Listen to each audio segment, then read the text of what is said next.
Hi everyone, today is day 13 and my starters have an important picture for everyone to see. But before I explain that picture, I do want to express that I have two different starters. That doesn't mean that most of you are doing both unless you're experimenting. Some of you have the fresh milled starter and some of you have the bread flour starter, okay? This is not for you to be comparing yours to both of these. I am using both to show the different behaviors in both these starters throughout the process, okay? So now let's look at the picture that we're seeing with both of these. So this is our bread flour starter, and if you're using this one, it may look like this. It may be showing a steady rise, a slower peak, and a gentle fall, okay? That doesn't mean that this is ready yet. What it is telling us is if it has been doing this steady rise and peak and then gentle fall, that it is getting ready for its bread. This is our fresh milled flour starter. Those of you who have this one may be seeing this right about now. This one you'll see a faster rise and peak that's not really holding very long, and then a quicker drop, okay?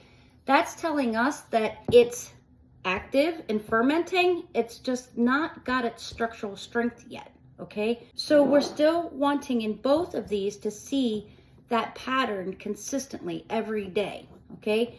This one, as it goes and grows stronger, it will start to slow down on its peak hold and its drop, okay? Also notice the bubbling that you're seeing in your starters that tells you that the fermentation is active.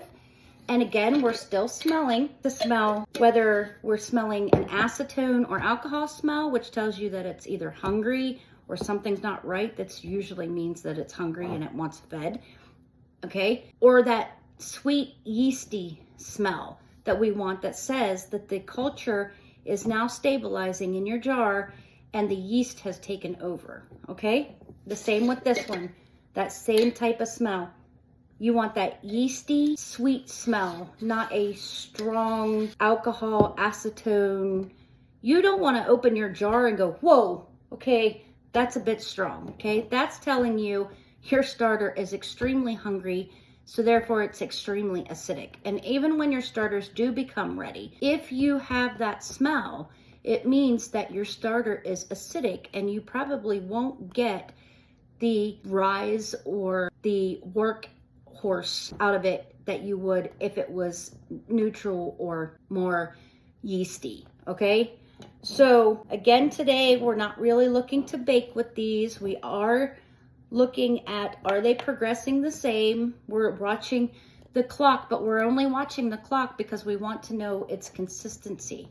In other words, is it rising and peaking within the same time frame as it has been? Or for those of you who have the bread flour one, at this phase, you may not even get any rise, okay? There's a lot of factors that determine when a bread flour starter wants to decide to take off. So don't think that you're failing or anything. It just takes these way longer to reach activity than this one who is consistently fed.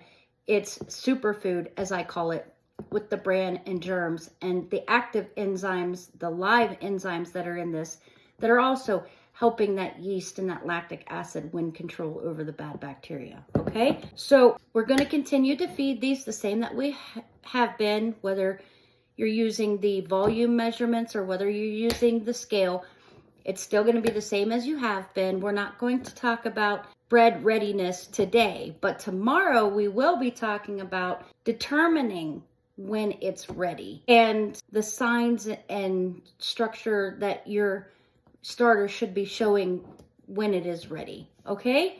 So remember that the written lessons are on our group page. Go ahead and check those out at Going Grains on Facebook, and I'll come back and see you tomorrow.